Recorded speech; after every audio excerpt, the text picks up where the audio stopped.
you say we cut the chit-chat? A-hole! This year we're going to grab the bull by the balls and kick those punks off campus. Well, looks like the cows have come home to roost. Hello, welcome to the Entertainment.ie movie show. We are live at the Odeon Cinemas in the Point Village. With Limitless from Odeon, you can see all the films you want as often as you like from only $19.99 per month and use it in any Odeon cinema in Ireland. For more information, see odeoncinemas.ie. This week we're talking one of the most anticipated films of the year, Stephen King adaptation, It. We'll also be taking a look at the moody Taylor Sheridan thriller, Wind River. To win VIP passes to any Odeon cinema, just tell us what Taylor Sheridan scripted film Emily Blunt starred in. It is an absolute belter. Answer below and we'll pick a winner during the week. Brian Lloyd, Dean Malumbi.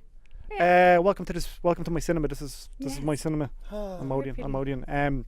Brian, Ciara King. We want to talk about Ciara because she's done a junker for us. Yeah. Ciara King from 2FM does Chris and Ciara show on 2FM. Yep. Guys are just nominated for an award as well, which is awesome. The Imra Award. Yeah. But before we throw it, Ciara's done the junket. But before we throw it to the junket, Ciara's got a book out. Yes, she has a book out. It's available in bookstores now. It's called Ciara's Diary. The reason why we're plugging it is that usually when I do the movie review slot on their show, it's the slot right after me, but like Ciara's a friend and like she's done all our junkets and stuff like that. The book is called Ciara's Diary, Sense and Shiftability. There's loads of stuff in it about it's really, really funny. It's all about like her watching movies when she was a kid, about her growing up in Connemara and stuff like that. The slot is really funny on the radio. It's a very funny slot. It's right. I love listening to it because you just hear you and Chris absolutely cracking up while she's doing the read. Because it's like, because usually what happens is like I'll do the movie review slot and then I'll just hang around literally just to listen to it. Like that's it. Like and like it's anyone who knows the show, it's absolutely hilarious. But the junket that she did as well, it's The Drummer and the Keeper. She was talking to Jacob McCarthy. The film is brilliant. It's about this rock drummer who is diagnosed with bipolar disorder, and he goes through this whole journey of meeting this guy who also has a mental illness. So it's really, really good. And yeah, Ciara talked to the guy. Let's take a look. Guys, how are you? I'm good. How are you? It's great to meet you. I watched the movie and I absolutely loved it. I was excited because it was Irish, but within 5 minutes of getting into the movie, I was like, I'm going to absolutely love this. And the main thing that I loved about it was your bromance. You're really odd, sweet. It's definitely odd. Yeah, bromance. And I was rooting for the characters all the way throughout the movie. How did she create that? Because you can't fake that chemistry that the two of you had in that movie. Did you talk about how you were going to kind of be together on screen, or did you come up with some sort of plan, or was it just natural? You know what? We met in the audition room. They auditioned us at the same time together. And like we were just saying, like it didn't really stray, like from whatever happened in that room, kind of just went into the film. Yeah. So I don't know what that was. It was like a direct translation. I don't think we ever thought about it.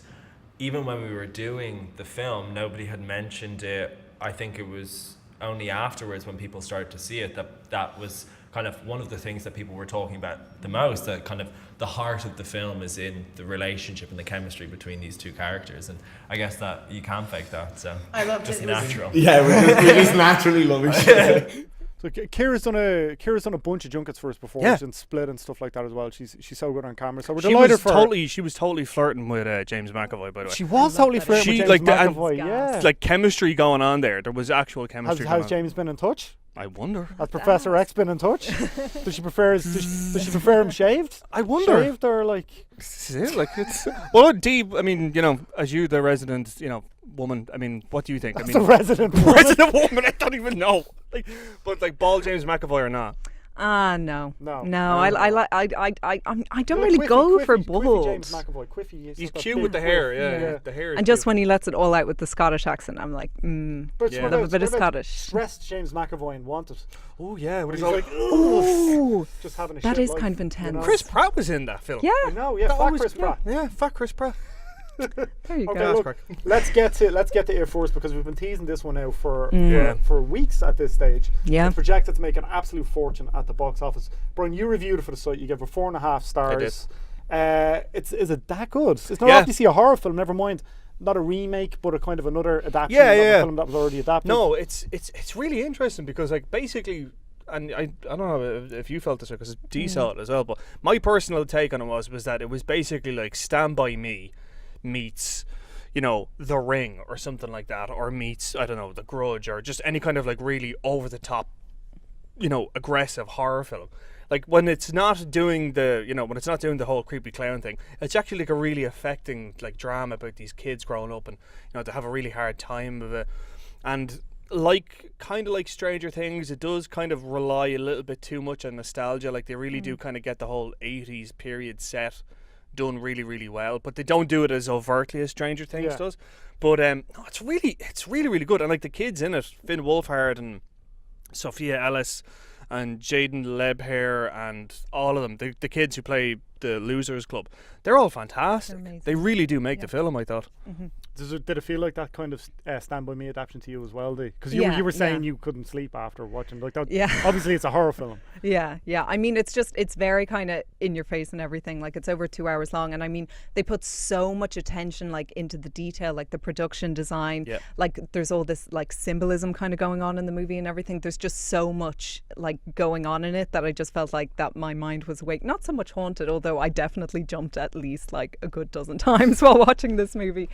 But it does kind of stay with you because there's so much going on pictorially. But in terms of it being like Stand By Me, what's really interesting about the movie is that there is Stephen King adaptation. That's right. Yeah, exactly. But there's a lot of humour in it, actually, surprisingly. You know, But isn't that what they say about horror kids, movies, where they're like, if you care about the characters, that should matter more than the villain. That you want to see these characters in peril and kind of feel bad. You want them to be okay. Well, that's just it, and you really do kind of, you know, feel a connection with these characters and everything, because they do feel so well rounded, and also they just have such a hard life. You know, it's so unfair. Like they have all this crap going on. They're being bullied, they're coming from abusive homes and all of this stuff, and then they're being haunted by a clown on top of all that. It's just like, give these kids a break already, you know. Well, let's talk about Bill Skarsgård, who replaced Will Poulter kind of relatively last minute. He's getting a lot of really strong reviews, and rightfully so, because Tim Curry obviously was the original in the ABC miniseries. That's right, yeah. And like the thing of it is that like you look at Bill Skarsgård, he's a pretty boy. You know what I mean? Like he looks like a model. Like genuinely, if you can like flash up a picture of him without the makeup and stuff, he looks incredible. Yeah. But he just completely disappears into the role. Like when he puts on the makeup and he has the big huge head with the red hair sticking out of it and the creepy balloons and stuff, like you wouldn't think they were the same two people. And also as well is the fact that like I know it was only I only recently watched the Tim Curry version of it, and like Tim Curry plays him like a real cartoonish villain, you know, that kind of way. He's real like he plays him like a clown. Exactly. Yeah, like a complete clown. Whereas when Bill Skarsgård does it, he doesn't actually look human, if you know that kind of way. He doesn't actually feel human. It's almost like he's pretending to be human, which is really hard to do, like, because, and again, I can't really describe it. Like, it's just one of those things that you'd have to see it to kind of get what I'm going on about. Because, right, the best example I can think of is the opening scene when Georgie's little boat goes into the drain, and there's a bit where he's laughing like, ha, ha, ha, ha, and then he just stops and he's just like staring. Remember that bit? And he's just like he's just staring off in the middle distance, and the kid is just kind of like laughing along, and he's just like that, like, and it's just like, it's so disturbing. Let's talk about the horror elements to it. Is it scary because like if you have a fear of clowns? I've got some friends who have deep fears of clowns, or is it just genuinely? It is Colm Hanley. Well, I mean, the whole idea is that Pennywise kind of, you know, adapts and changes according to what is your biggest fear. So it's not just a fear of clowns here. Any kind of fear of blood, wasn't it? Fear of illnesses. Yeah. So there's a whole like eclectic mix of fears in here. So you know, it'll probably tap into something. Okay, let's talk about the director. Yeah. His previous film was Mama. Mama, yeah. The Jessica Chastain movie. Yeah. This guy is gonna. Oh, he's gone places. Definitely. Yeah. I mean, Andy, what's the second name? Andy Muschietti. His name. Yeah, Andre Muschietti. He's actually already been signed up for a prequel to Dracula. Apparently, so like he's obviously staying within the wheelhouse. Okay, so is this going to? Obviously, this is the original was in two parts. Yeah, and it was John Ritter and stuff in the second one. In the what would you call it? It was like a miniseries. Yeah, it was a miniseries. In 1990. That was the weaker version. That was definitely the weaker version of the two parts. It didn't have the clown really. It was kind of a reunion element to it. And where do they go with this without giving too much away? Where do they go with the second film to make it as effective. Yeah, it'll be really hard because I mean, as well, what worked so well in this film was just like the charm of those kids. Like Brian said, there isn't like a bad note in any of them. They're all like fantastic and really like well drawn out characters. I don't know if like, you know, the sequel, when we look at them when they're kind of grown up, how it's going to kind of recreate that charm and everything. And as well, like Brian said again, you had the whole 1980s nostalgia element in this film, which really, they loved it, and they use it almost like abuse it slightly to an extent in this movie. So I don't know, it's definitely going to be a tough task ahead. And then of course, like, the sequel will always inevitably be compared to the first one. Well, it's going to make an absolute fortune, so I'd say we're going to see that sequel fairly quickly. So sum it up for me, Brian. Yeah, really, really good. Probably one of the strongest Stephen King adaptations I've seen in a long time. What about you, Dee? Terrifying.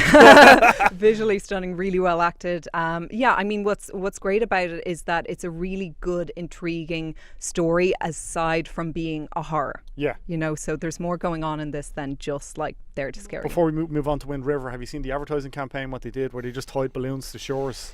And had to, like, that was evil. You Jesus Christ. Jesus Christ. Imagine if you just saw that, like just a little red balloon sticking out of a sewer grate. Like. All right, look, let's lighten things up with Wind River. Oh yeah, wow. Really liked it. Love it. Absolute belter of a film. Yeah. Really, really is. This is Taylor Sheridan's directorial debut. Yeah. He directed he wrote Sicario. What's it Hell or High Water. Hell or High Water, which was one of your favourite films last year, Excellent. Brian. Yeah. Like, okay, let's talk about this. I don't want to give anything away with this. It's kind of it's quite linear and straightforward in a lot of ways, but it's like it's bleak. It's very bleak. Yeah. Like, it is so bleak. And what's interesting about this film as well is when I was going into it was like, right, okay, Sicario, he had Denis Villeneuve directing it. Hell or High Water, he had David Mackenzie directing it. So those are two really strong directors. So now the fact that he's taken over this himself, there's always a kind of question of, well, actually, you know, was it the directors just taking his scripting, making it better? I mean, if he was to take on his own work and actually make it into something, would it be as good? Do you know, that kind of way? And thankfully, the case is that he can really direct. But it doesn't have the same kind of, I don't want to say slickness, but like, it's a lot more rough and ready than Sicario and Hell or High Water, I found. I think it was very kind of, not roughly shot. The setting is quite... The setting is quite bleak, quite rough, absolutely. But I mean, there wasn't the same kind of, I'm just going to sound really dicky, but panache. You know, I love that word, panache. You know what I mean? Yeah, but it didn't have the same flair, I suppose, as Sicario did or Hell or High Water did. But it's still a really, really effective film. Jeremy Renner is brilliant in it. Elizabeth Olsen is brilliant in it. The music is great in it. Nick Cave and Warren Ellis, who did like The Proposition, did a load of famous westerns, did this. It is bleak though. Like, I mean, it is one of those films you'll walk away from it and you will just like crater out afterwards. Like, did you feel uplifted, Dee? No. I mean, it's funny because both the movies that Skipping out of cinema. both the movies we're reviewing this week are both tough watches for very different reasons. Brilliant. Yeah, but both brilliant. Yeah. I tend to agree with Brian in that for me, I felt even like in terms of story, it kind of just lacked a little bit of focus or something. It was kind of trying to, maybe it was overly ambitious or something. Yeah. Maybe it was trying to do too much and it could have like maybe pared it back a bit or something. Do you think that's what comes from Taylor Sheridan being his first film as a director? It might have been, yeah. And the fact that like he was working off his own script and everything, and maybe he was just like so excited he wanted to get everything in there. Morgan Freeman said that about The Shawshank Redemption. He's like, Frank Darabont, obviously the writer director, and it's another Stephen King adaptation, like kind of harkening back to it a little bit. And he was like, it was a really difficult production.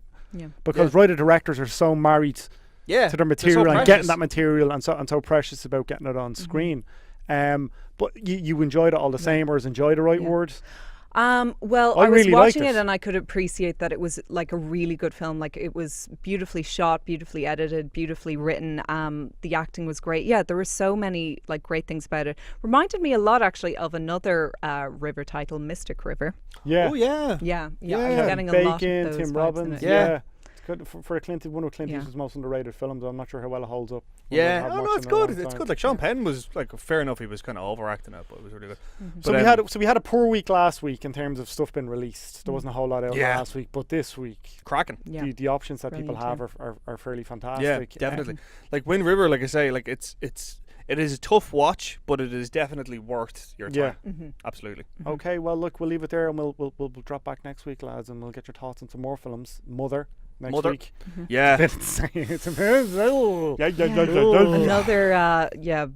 violent, graphic horror. In 2 weeks. It's gonna get uplifting at a certain point. Yeah, it has to. It has to. has You know, to if the kids are all back in school, it's bleak. We're coming into autumn. Yeah. There'll be some happy films coming out. I don't know what I'm so excited to see Mother, because like even if it's gonna be crap, even if it is crap, rather, it's 18s. I should say. 18s. It It's takes 18s. a lot to get an 18 series. Yeah, like in Ireland especially. But even if it's going to be crap, you're still going to be talking about it afterwards, which I think is worth the price of admission alone. Yeah. Very And true. I'm such a big fan of Black Swan, so I'm really excited to see his next one. Darren Aronofsky. Yeah. Gothic, that chap first. Yeah. Gothic. Brian D, thank you very much.